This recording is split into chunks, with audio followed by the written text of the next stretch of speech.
on this computer. There we go. Okay. All right. Let's get started here. Let me get this off and I will open the screen.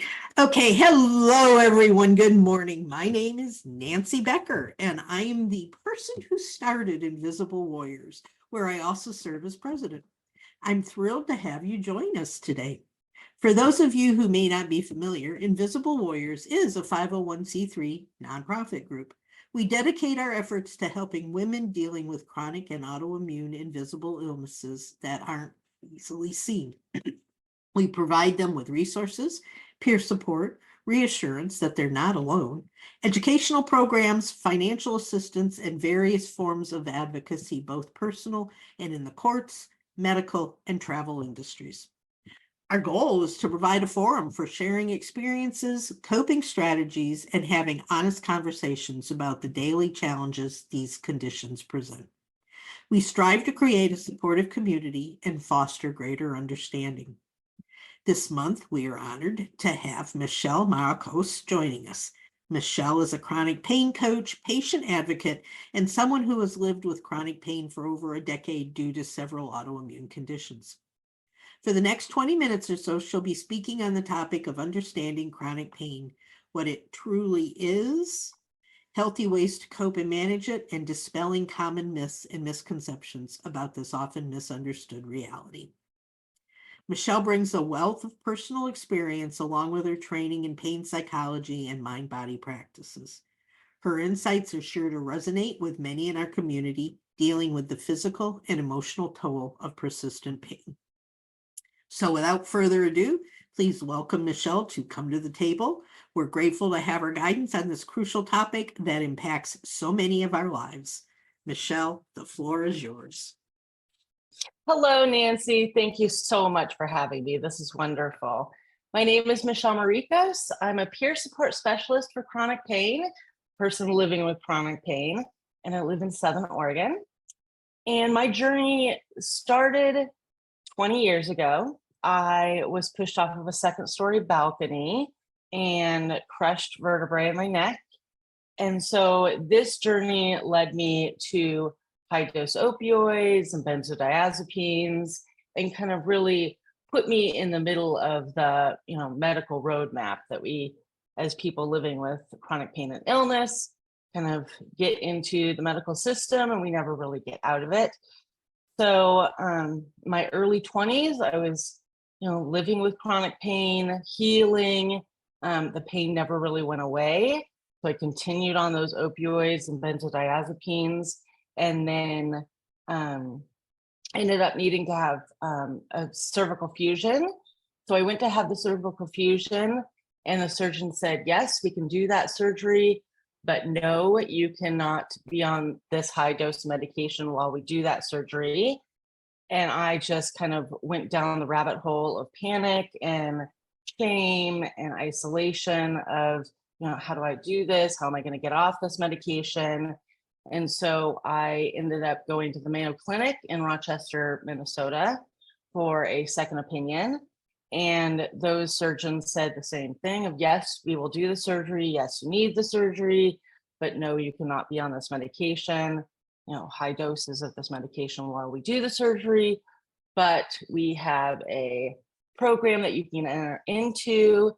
And so 10 years ago, I entered into the pain rehabilitation program at the Mayo Clinic and was able to taper off the medication and really kind of delve into what chronic pain is, what medication is, what the medication can do, what opioids can do, what they cannot do, and really learning about the pain cycle and what chronic pain is. I had never really learned anything about chronic pain, just living with chronic pain and going to my doctor's appointments and, having this kind of experience of not having any education around my pain. I also live with several autoimmune diseases, endometriosis and Hashimoto's, and, kind of a myriad of other things. So, kind of living in your body and really not knowing how to, manage your pain and manage your illnesses was very difficult. And I really didn't have any support.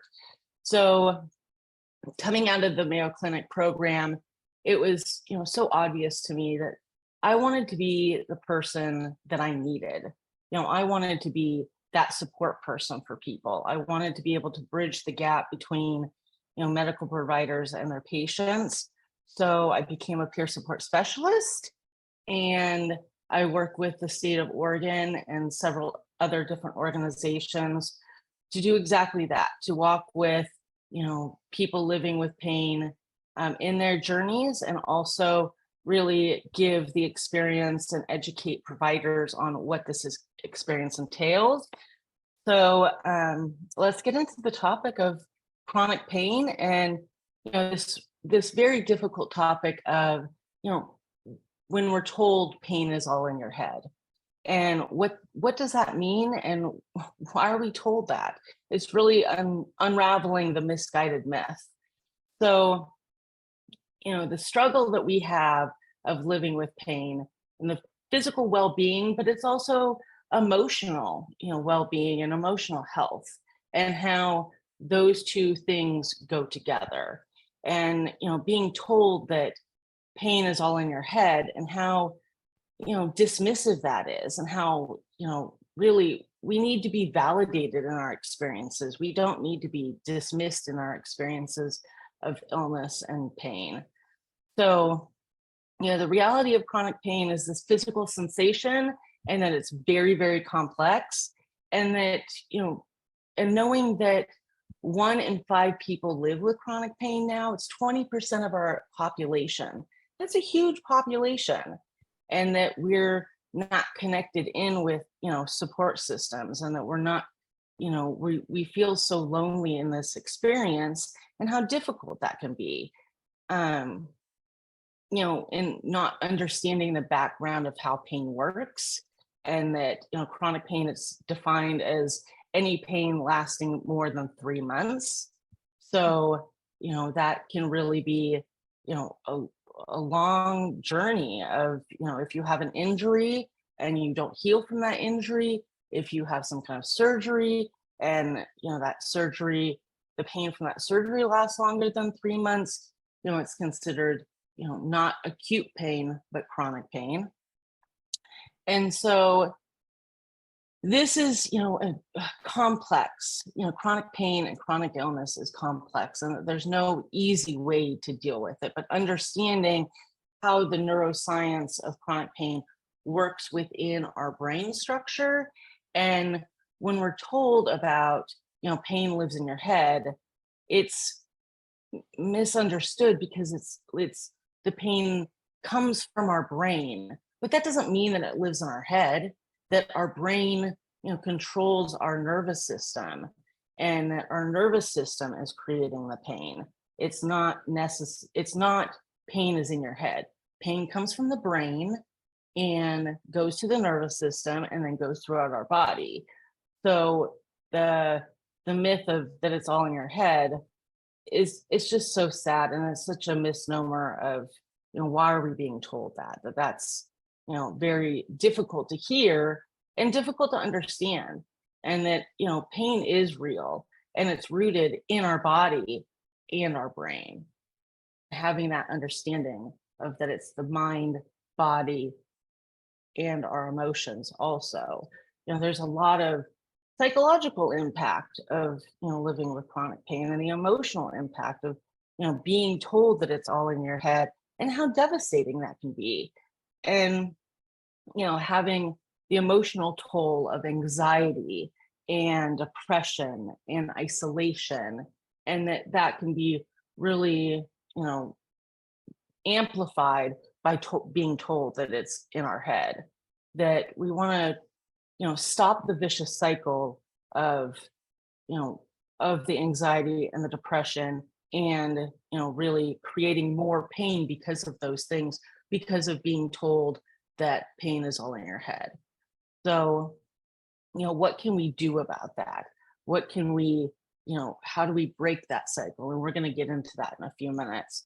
But let's kind of delve more into isolation and loneliness, that because of living in this experience of chronic pain and illness, we do become very isolated and very lonely. And, we think that there's no one else living in these experiences. And that's why it's so important to have support systems set up.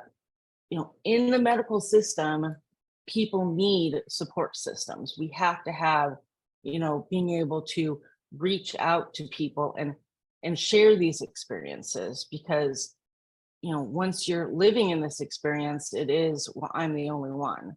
And once you start talking about it and you hear, other people living this same experience, it's like that aha moment of like, I'm not alone. I don't have to walk this journey alone.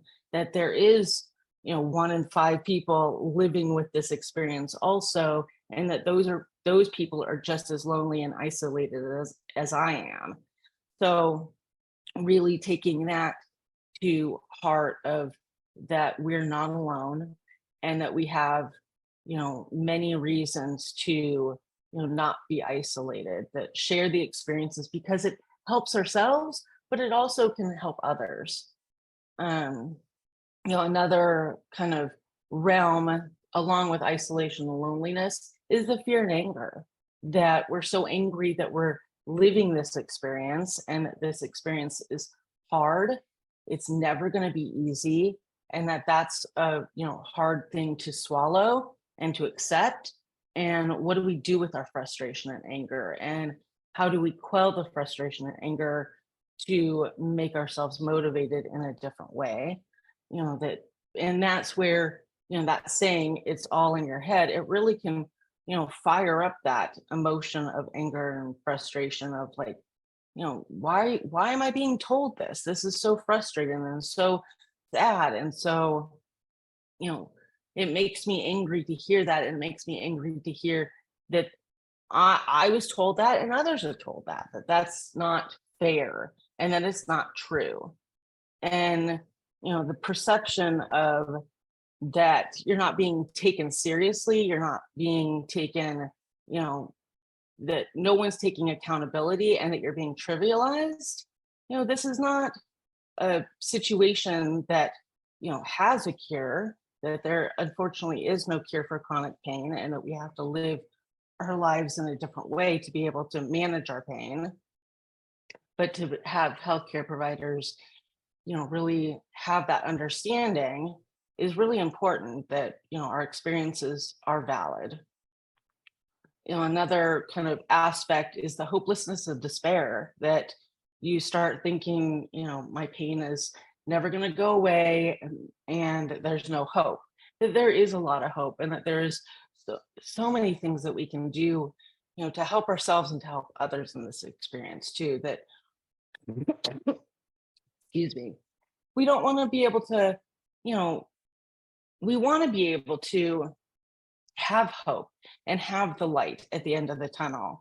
And where do we get that from? So we're going to talk about that too.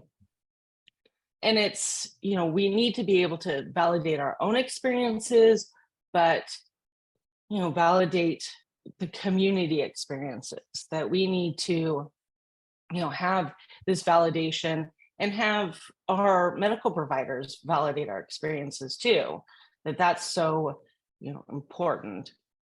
So what are some of the things that we can do to move forward? In my experience, that education around chronic pain and the pain cycle, and what, it's taken me over 10 years to learn kind of what sets me off, of where do I get triggered in the pain cycle, what makes me upset, and what makes me do the opposite of like, what can I do to calm myself down? And, a lot of the things that I've had to really learn is, motivation, self-talk. There's so many days where it's, okay, I have to talk myself off the edge all day long of, I'm okay, I'm hurt, but I'm okay. And the experience of hurt versus harm, that my pain is hurting me, but it's not harming me. And given, the understanding of where pain comes from, that it is living in my brain but not in my head. And how do I actually, talk to myself of, okay, I'm okay, I can do this, I can, I can wash the dishes or wash one dish. um that, giving myself grace, that it's okay to have bad days. Normal people without chronic pain have bad days, that, bad days just happen. And having a plan around my bad days, that I have created myself a difficult day box, that I have activities and things in my difficult day flare up box that, really help me, kind of deal with having a difficult day, because those are going to happen. And understanding that I've had difficult days before and I've gotten through them, and I will have difficult days in the future and I will get through them. And there's, really the mindset. I've had to change my mindset around my pain, that, instead of the negative thinking loop, I've really had to talk my way through and understand that, I need to live with my pain in a different way, because living with my pain before and being on high dose opioids was not helping me. And being able to taper off the opioids and have less pain really gave me another aha moment of, okay, those medications were not helping me, they were hurting me. And, what can I do without the medication to, manage my pain in a much different way. Physical activity, not necessarily physical therapy, or, not heavy exercise or anything, but just movement, light movement, tai chi, yoga, um, even chair yoga. I do a lot of, chair stretching, because, it's hard to get on the floor for most of us. It's, very difficult to do any kind of movement, especially during difficult days. So I do lots of just kind of light stretching. And, during that time, thinking, about, how I'm feeling, and being very present in my body, and, giving myself the grace to feel the pain and know that I'm not being harmed. Um, there's just so there's chronic pain is not an easy subject. It's not going to be, kind of a, oh, take this class and everything will be okay. It's not. This is a lifetime of work, and that we always have to, work at our managing of it. And, I want everyone to understand that chronic pain is hard, and that it's not easy. And that, I hear a lot of times, people will have, a random injury, and they're like, oh my gosh, you live with this type of pain all the time, how do you do it? Like, well, you don't have a choice. So you find the ways to be able to kind of get through the minute, get through the hour, get through the day. And that there is lots of techniques out there, and that there is a lot of hope, and that there is a lot of support. And um yeah, so I'm over my 20 minutes, but I will take questions and have discussion about any of it. And any of you are free to go onto my website, movingthroughchronicpain.com, sign up for my newsletter. I have lots of information, lots of blog posts, and I would love to connect with any of you at support@movingthroughchronicpain.com. That's great. Thank you so much, Michelle. I really appreciate it. Everything you've said is going bing, bing, bing. Yes, that makes so much sense to me, and I've heard it a million times. I have so many questions, then I will let everybody else ask some too. But interestingly, when you're talking about harm, a lot of the stuff that I have had for so long, for the 10 and a half years, that almost is minor, but I'm getting new things all the time. And every once in a while, the old stuff will say, hey, don't forget about me. Bam, and then I'll have issues there. But I've got right now I've got pinched nerves, I've got bulging discs, and I am in 24/7 constant pain with that. My question is, has that become chronic? Is it acute? Is it harming me? Or is it just something that I'm going to have to learn to live with? And then you've also got issues like the foggy brain and all of the Yes. things that come along with the illnesses that we have. So I don't think any of us have chronic pain without the influence of a illness that goes along with it. So how do you deal Absolutely. with those things? Very good question. That's an excellent question, Nancy. So, okay, so let's hit on the foggy brain part first. The brain fog because of the illnesses, but also the experience of living with pain and having your brain triggered all of the time, being in fight or flight. Your nervous system is on fire. Your brain is on fire all of the time. So your brain can't necessarily deal with all of the outside influences of life and deal with your pain at the same time. So Mhm. it is that fact of, okay, wait, I can't deal with, the everyday life experiences that everyone has to deal with, and with my brain being on fire because of my pain and illness. And so what do you do about that?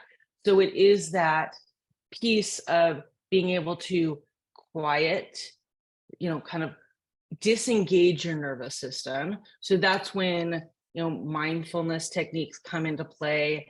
Um, Diaphragmatic breathing comes into play to be able to disengage your nervous system, because you're not going to be able to think straight if your nervous system and your brain is on fire. So that is really such an important, and we don't learn anything about diaphragmatic breathing or our nervous systems or really fight or flight at this point of being in this constant stage and constant setting of, you know, the where our nervous system is constantly going, and that we're on kind of the plane of, okay, well, I have to be doing something. I'm in um kind of that feeling of, I have to,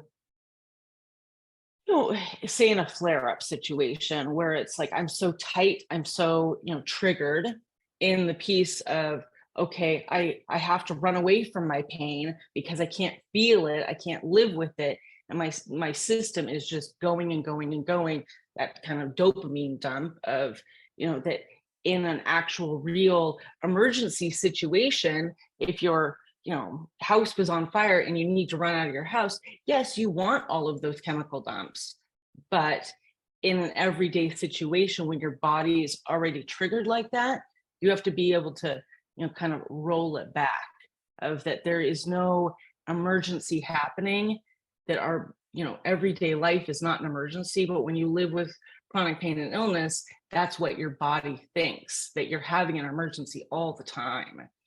So one of the great techniques is that diaphragmatic breathing and kind of mindfulness of, okay, I'm not in an emergency. I'm sitting quietly. Nothing's harming me in the hurt versus harm, that I'm hurt, but I'm not being harmed. I'm not being attacked.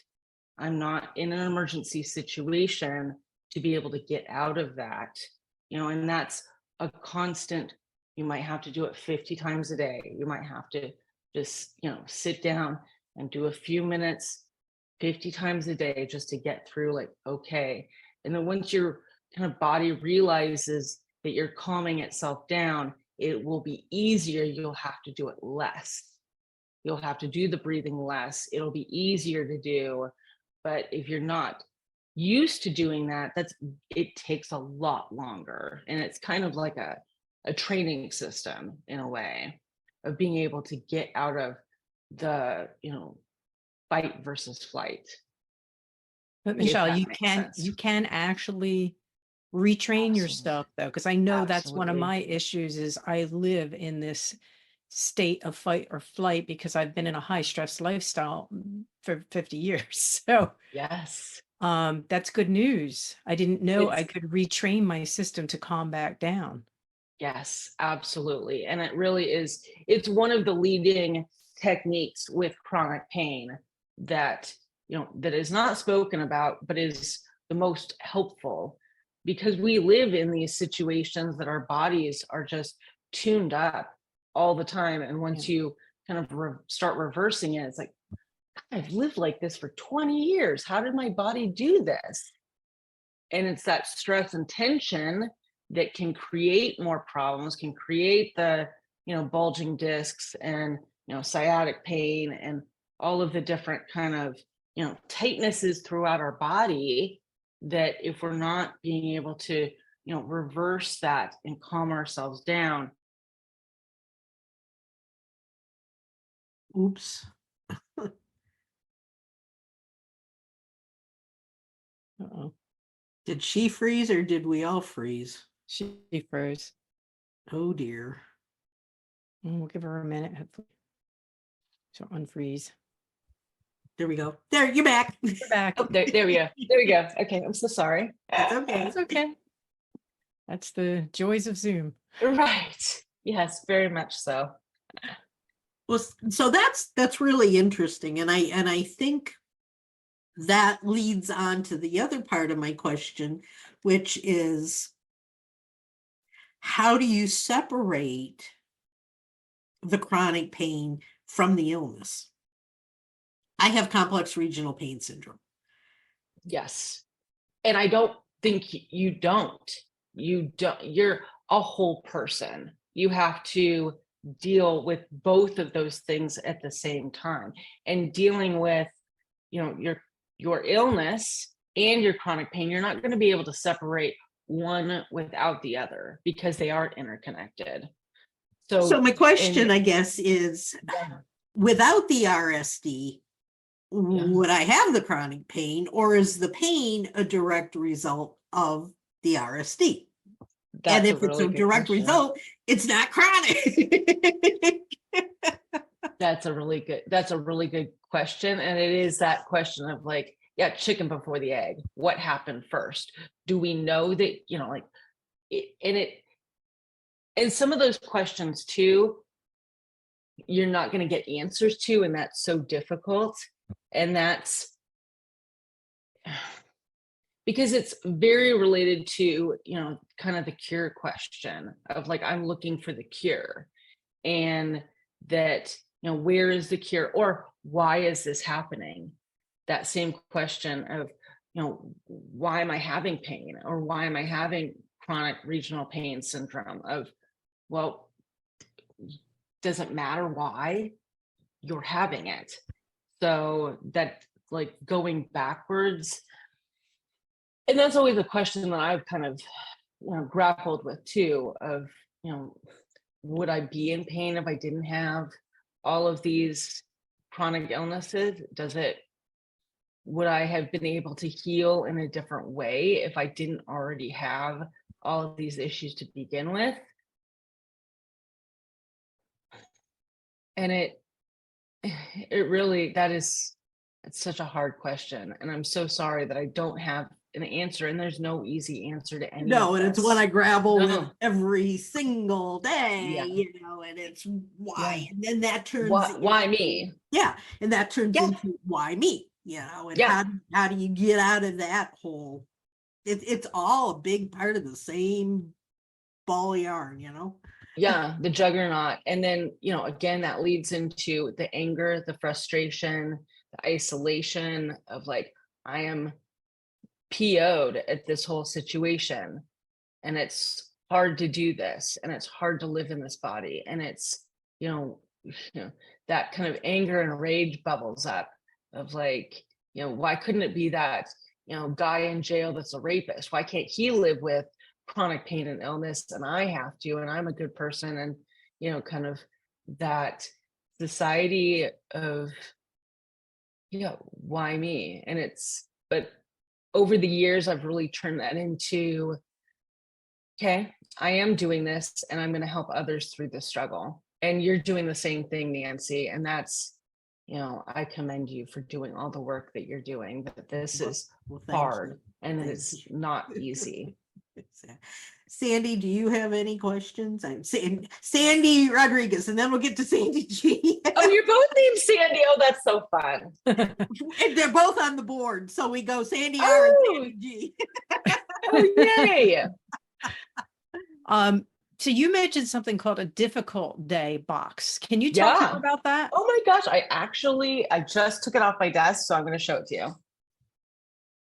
This is my difficult day bag. And so in the Mayo Clinic, this was, I had so many aha moments, but the thing about flare-ups, and chronic illness has flare-ups, chronic pain has flare-ups, we're going to have flare-ups. And flare-ups is one of those things of like, what is a flare-up? So a flare-up is your pain kind of magnified. And a lot of times that there's no rhyme or reason, it's just happening. It could be hormones, it could be the weather, it could be, my husband and I got in a fight, it could be family pressure, it could be financial pressure, it could be anything, but flare-ups happen. And what do you do during a flare-up? So having a plan during a flare-up and understanding that, okay, I'm going to take my calendar, I'm going to take my day and wash the board of it, and I'm going to replan my day of like, okay, I had 3 meetings, okay, I'm cutting it down to 1 meeting, or I'm not going to go grocery shopping, I'm just going to stay quiet, not necessarily in bed, but you could stay in bed if you needed to. And the plan of really journaling about your flare-ups and finding out kind of if there was triggers that you could do something about, excuse me. And really taking care of yourself. So this is a difficult day bag, but it's also, a self-care kit that we want to really take care of ourselves. And I know that that's not always on the top of our list, especially being women and having that nurturing of taking care of everyone first and not taking care of ourselves. But in the, focus of flare up and, cutting your schedule down, being able to manage, those high pain days, high symptoms days of having a kit ready to go. And this kit is, kind of filled with all the things that I love, but also, figuring out kind of what you love to do on a difficult day. So I filled mine with a journal. I put in and I write in my journal kind of every time I have a difficult day of what set me off, how am I feeling, what are the difficult things that my difficult emotions during that day, the questions of why come up a lot. So I'm always constantly writing about why is this happening to me. I also have kind of like fun toys in here that make me laugh, like a little clapper thing that is just like stupid and funny that makes me laugh. I have really ugly earrings in here that are hilarious to me, that I went to the store and bought some ugly earrings because I thought they were so funny that I put on my ugly earrings and just kind of laugh at myself. I have, games, Sudoku games that I can sit quietly and just kind of take a break. I have gift cards in here for like DoorDash of I'm not cooking a meal, they're going to deliver the meal to me. I have music. I have kind of relaxation CD, even though I don't have a CD player anymore, but I have kind of a reminder about listening to relaxing music. I have a photo album filled with kind of fun photos. I have a pedicure kit or a manicure kit that I can just sit quietly and just, focus on myself. I have my gift cards. I have candies in here, my favorite candies that I love, just kind of having a little bit of a snack. some playing cards that my husband and I will sit and play cards quietly when I'm having a difficult day. I also gave my husband some really funny shirts that he will wear when I'm having a difficult day that like are just hideously ugly shirts that he has to wear when I'm having a difficult day that make me laugh. So it's, a kit that, is for you specifically around taking care of yourself on those days and, being able to kind of distract yourself from your symptoms and your pain, but also, giving yourself some self-care. I love it. Great, I'm taking notes. Yeah. This is one of my favorite actual tools of chronic pain is the difficult day kit. It's just my favorite thing because it's just so fun to, when I'm having a bad day, like, okay, I'm gonna get out my photo album. And I also have another thing I have in here is like, here are my pictures that I printed out. That I have pictures of like really fun kind of activities when we went and did fun stuff. But I also have note cards that I write people, note cards and like postcards to send out of like, I'm having a horrible day, but I'm going to write you a note and think about someone else because that kind of takes it off of me and like, telling people that you are caring about them and that you love them and that you think about them. That's just, such a nice way to kind of get outside yourself too. Yeah. Oh yeah, I love that. Yeah, I think that's great. Another question, this is one that Sandy Rodriguez and I have talked about is, and back to what you were saying with the the breathing. I know that she has a technique she uses for breathing when she's up. I can't do it. I cannot breathe through my nose. I breathe through my mouth because my nose is complete. I have deviated septum. My nose is completely closed off. And if I try to breathe like that, I'll pass out. So I will. So, what does somebody like me who's got, asthma, who's got all these things where they can't do breathing, what can we do in place of that? That's a really good question. So there's a couple of different other ways that you can stimulate your vagus nerve. So inside your ear, if you put your finger in your ear, like I'm going to show you, and you kind of reach in and down, that stimulates your vagus nerve. Okay. And that helps. Yes. Okay. Kind of but if you can't, you can do belly breathing without breathing through your nose. You have to, and belly breathing is such a like funny kind of thing too, because our diaphragms are always so tight that it's hard to get air down there sometimes. So it takes a few times of it to actually be able to relax those muscles to be able to get air into there. But you can do belly breathing just through your mouth also. It's just pushing the air down there, not for very long, just for a little bit. And then if I pass out, guys, you'll know what happened. Yeah, no. And it doesn't have to be a huge breath of, you're just expanding your stomach. Like you don't have to, you just pushing the air into your stomach, just pushing those muscles out. See, I did. Yep. Yes. You don't have to do it for very long and you don't have to do it very, very much. Just started going. Yes. So yes, the ear technique would be much better for you. You're just going to hold the inside of your ear and so your vagus nerves run right here all the way down. So it runs to the back of your ear. Interesting.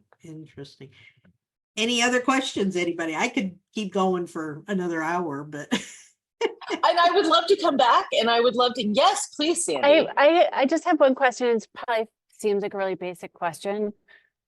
Absolutely. There's no bad questions. What is it? What do you mean when a pain is a pain cycle? Is that just meaning like times where it's better and times where you're flaring up, or is there something more involved that you're talking about? So the pain cycle is the kind of, when you think about pain. When you think about like an actual, it's kind of like a Venn diagram actually. And I wish I had my slides pulled up, and I can send you my slides, send Okay. out my slides to Nancy, and we can Please. share them also. But it's a little bit of a Venn diagram of your body, your mind, and your emotions, and where Oh. all of those things kind of interconnect. But that also, say in a really horrific time of pain, that you're thinking, I hate my pain, I'm, angry, I'm mad. So what does that lead to? That leads to a flare up, say, or just more pain, which leads to less motivation, less movement, which leads to more anger, which leads to, so the cycle Got that it. we're all caught up in. And Okay. looking at that cycle and understanding, like, for me, I have a lot of issues with guilt. So I get really guilty about not cooking dinner, or not Yeah. doing things with my family because I'm feeling terrible. So my guilt leads to less movement, which leads to more anger, which leads to more guilt, which leads to, so in the actual pain cycle that we're all living in, that we have to figure out what are the things that are tripping us up, and what are the things that kind of reverse us from tripping up, and what can we do about changing the thought process, the feelings, and our actual well-being of living with pain and illness. So in order for me to have less guilt, I have to have more grace, of giving myself grace of, what, it's okay, dinner doesn't need to be cooked, everyone's going to be fed eventually. It's like really telling myself, like, okay, if you have to just make everyone grilled cheese sandwiches, do something very simple. Okay, I've changed my thought process of that. I still made dinner, so then I didn't work as hard, so I'm happier, and then I'm more fulfilled in the fact of I did serve my family, and that I did it in a different way, and I have less pain because I didn't slave over the stove. So that kind of breaks that cycle. So what we're looking to do is breaking the cycle of Got it. how we get caught up in our chronic pain and illness. Got it. Okay. Thank you. Absolutely. Interesting. Changing focuses just a little bit. Yes, because, absolutely. I think even though, and I've been talking about the diseases as opposed to the pain and all that, I think oftentimes what takes us to the doctor is the chronic pain, not particularly the disease. That's the thing that stands out to us the most is I hurt, there's something wrong, and you go to the doctor and you say, look, I really am in pain. I'm whatever, I can't. For the last 2 weeks, I have not been able to lift my arm higher than this. Well, that real, or is that a consequence of my neck issues, whatever. And the doctor says, oh, it's just, I've been, for the last year, when I was telling them about my neck, they said, oh, it's just arthritis. You're just going to have to live with it. How do you even bother to go to the doctor? Or if you go to the doctor, how do you have a conversation with them? How do you get them to understand what you're dealing with, and them not to gaslight you and to say there's just nothing wrong? That's the ultimate question. It is so hard to go to your doctor, not feel validated because they're saying, oh, it's just arthritis, just go along with your life. And you're like, but I hurt. What can I do about this? And they're like, oh, go to physical therapy, or oh, do this. And you're like, I've done that. I've done all these things. What can I do? And having, these difficult dialogues with our providers is so critical. And that's, a lot of times too, of writing down every single thing of like, okay, I'm going to write every single thing down that I'm feeling, that I'm having, all of, X amount of these things for the last week, and being able to, pick out those things of, okay, these are the things I'm really struggling with. I need you to be able to listen to me. I need you to be able to hear me. I want some education around this. I want, and being, because we don't have peer support specialists in all of our providers' offices, we have to be our own advocates. And that is so hard and so frustrating that, we really should be able to have advocates with us, and being able to, hey, Dr. Pepper, that, Nancy's really having these issues with this. What can we do? What are two simple things that we can do to help her? What can we, actually, and instead you have to actually advocate for yourself. And communicating with providers is one of, the most difficult things that we can do. But I always have the journaling piece, and have, kind of notes written down of what are the top things that, are bothering me. What are the top things? And then it's not about not going to the doctor, because we have to go to the doctor. We have to, take care of ourselves, but we also need to be prepared in those appointments. And this is be prepared to not get the answers that we want. And that's also so difficult, because you have these expectations, and almost like I have had, almost fantasy life like expectations of, like, I want the answer.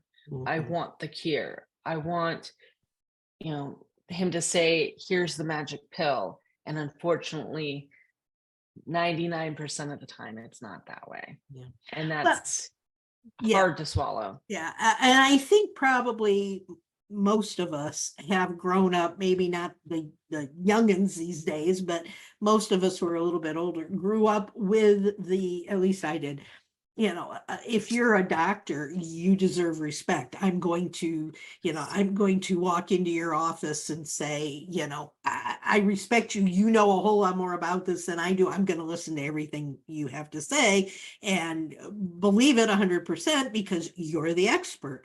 And that's really hard to come out of that, realizing that not so much the case. And that's too why building these communities of shared experiences is more critical than actually going to your medical provider, because you're going to learn more from the experiences of others than you are going to from your provider, in a lot of senses of, like, okay, that these are techniques that I could try. Maybe there's 10 techniques and only one works for me, but maybe that's the one that actually, like, gives me much more, sense of validation and sense of, well-being, than going to the doctor and feeling frustrated and getting back into the pain cycle. Like, going to the doctor is a huge trigger for people. Going to your provider and being told there's nothing you can do, and that you're not really, that they don't believe you anyway. That's so difficult. I've seen over 3,000 medical providers since my accident.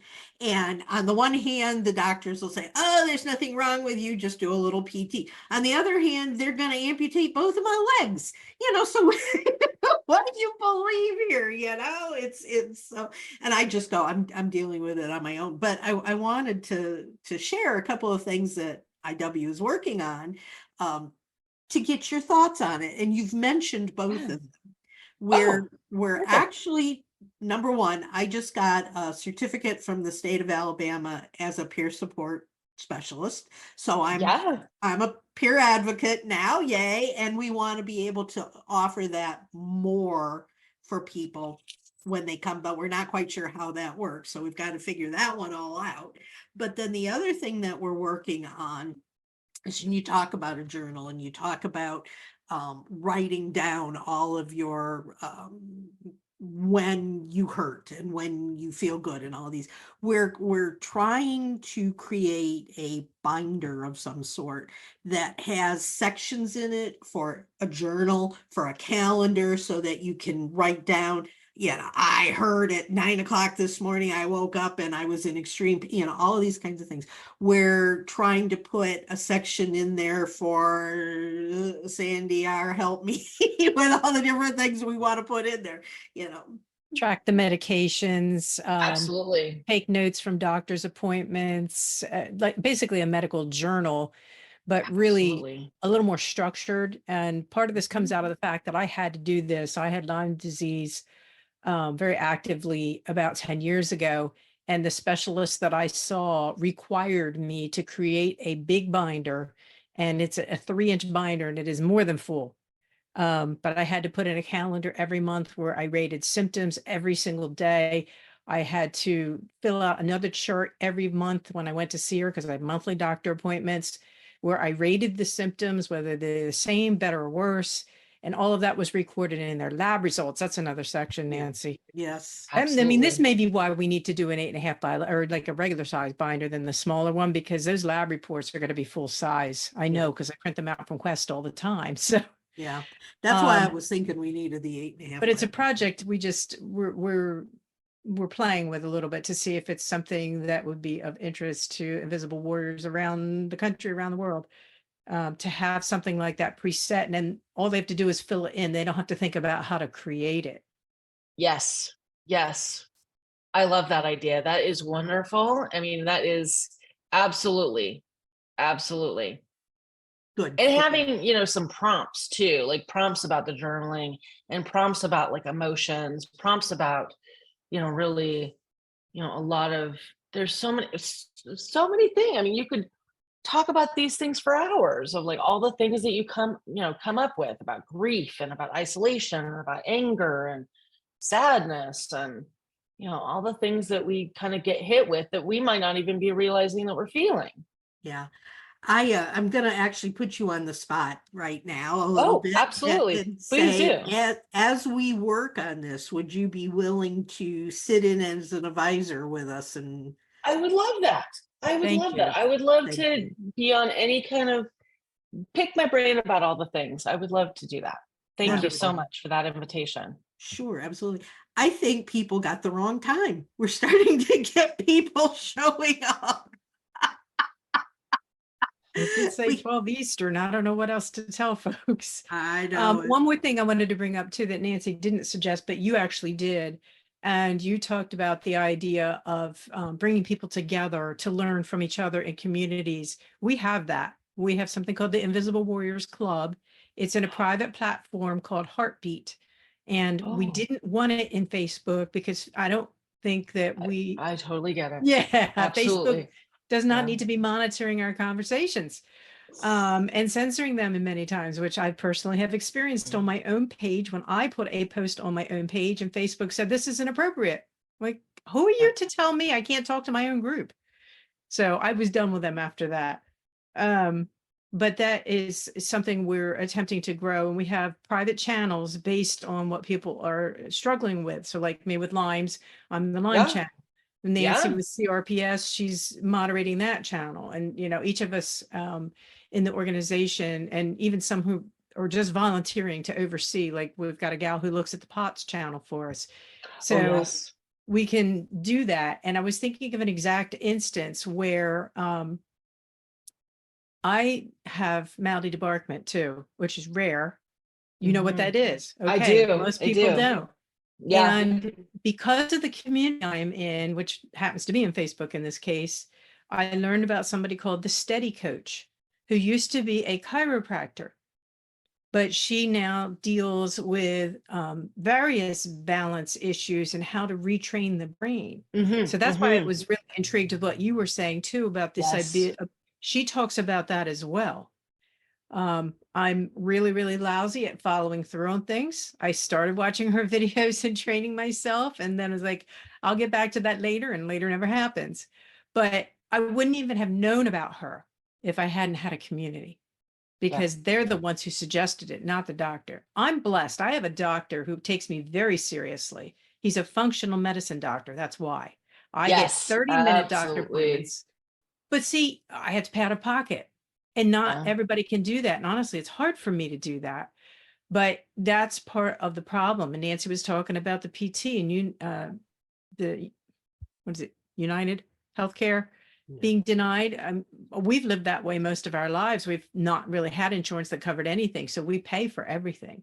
So I totally understand those challenges. That's why I'm passionate to do what we do here with Nancy. And we're so thankful Sandy came on board to join and support us. I know Amanda would have been here too. She's our other board member, but she had a conflict for today. So, but we thank you so much for coming in today to talk with Thank us. you so much. I look forward to working with you all more, and it was wonderful to meet all of you. And this was a wonderful experience, and thank you for having me. Thank Thank you. you so much. Before everybody leaves, and this might be a way, Michelle is also going to be doing a podcast, and because of a doctor's appointment, we had to change it. Do you guys mind if I put this out for people to see? I can share it on different, this would take care of our podcast then, Michelle, if you'd like to just. Oh, sure. I mean, any of it. I'm happy to do any of it. I'm at your disposal. Okay, that way we can actually get something going right now. People can hear it, and we had wonderful information today. Thank you so much, and made me feel like I might know a little bit what I'm talking about. Because I feel half the time like I'm just throwing, balloons up in the air. So thank you very much. I really, really, really appreciate you taking the time. Thank you guys for coming. And I will be sharing this out to the world. So thank you all. Thank you so much. Okay. Bye-bye. Nancy, do you want to turn off the recording here? Yeah, hold on for me. Bye, Michelle. Bye, Sandy.